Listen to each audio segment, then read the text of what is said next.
Saudi যুবরাজ মোহাম্মদ বিন সালমানের সম্মানে ট্রাম্পের আয়োজিত নৈশভোজে পর্তুগালের ফুটবল তারকা ক্রিশ্চিয়ানো রোনালদো এবং টেসলার প্রধান নির্বাহী ইলন মাস্কের উপস্থিতি বিশেষভাবে নজর কেড়েছে।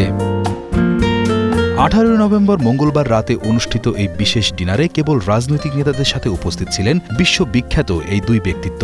এই নৈশভোজ আয়োজনের মূল লক্ষ্য ছিল আমেরিকা ও সৌদি আরবের মধ্যে ক্রমবর্ধমান কৌশলগত অংশীদারিত্বকে বিশ্বমঞ্চে তুলে ধরা। ডিনারের সময় প্রেসিডেন্ট ডোনাল্ড ট্রাম্প ঘোষণা করেন, আমেরিকা সৌদি আরবকে একটি প্রধান ন্যাটো বহির্ভূত মিত্র হিসেবে আখ্যা দেবে। এই মর্যাদার ফলে সৌদি আরব সামরিক ও অর্থনৈতিক বিভিন্ন সুবিধা পাবে। অন্যদিকে সৌদি যুবরাজ আমেরিকায় তাদের বিনিয়োগ $600 বিলিয়ন থেকে বাড়িয়ে প্রায় $1 ট্রিলিয়ন উন্নীত করার প্রতিশ্রুতি দিয়েছেন। এই বিশাল অঙ্কের বিনিয়োগ বেসামরিক, পারমাণবিক শক্তি, গুরুত্বপূর্ণ খনিজ এবং কৃত্রিম বুদ্ধিমত্তার মতো নতুন ক্ষেত্রে চুক্তি নিশ্চিত করবে।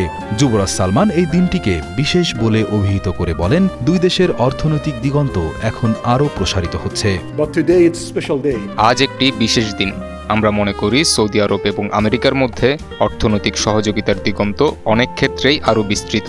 আমরা অনেক চুক্তি স্বাক্ষর করছি, যা অনেক ক্ষেত্রে সম্পর্ক আরও গভীর করার দ্বার উন্মোচন করবে। আমরা বিশ্বাস করি সুযোগগুলি বিশাল, তাই আমরা বাস্তবায়নের উপর মনোনিবেশ করব এবং আমাদের উভয় দেশের মধ্যে সুযোগ বৃদ্ধি করে যাব। সৌদি ক্লাব আল নাসরের হয়ে খেলা ক্রিশ্চিয়ানো রোনালদোর উপস্থিতি ছিল প্রতীকী। এর মাধ্যমে বিশ্বকে দেখানো হলো যে সৌদি আরব তাদের বৈশ্বিক পরিচিতি বাড়ানোর জন্য খেলাধুলাকে কতটা গুরুত্ব দিচ্ছে। রোনালদোকে দেখে ট্রাম্প রসিকতা করে বলেন, তার ছেলে ক্রিশ্চিয়ানো রোনালদোর সঙ্গে পরিচিত হওয়ার পর এখন হয়তো বাবাকে আরেকটু বেশি সম্মান করবে। আপনি জানেন, আমার ছেলে ক্রিশ্চিয়ানো রোনালদোর একজন বড় ভক্ত, আর সে রোনালদোর সাথে দেখা করতে পেরেছে।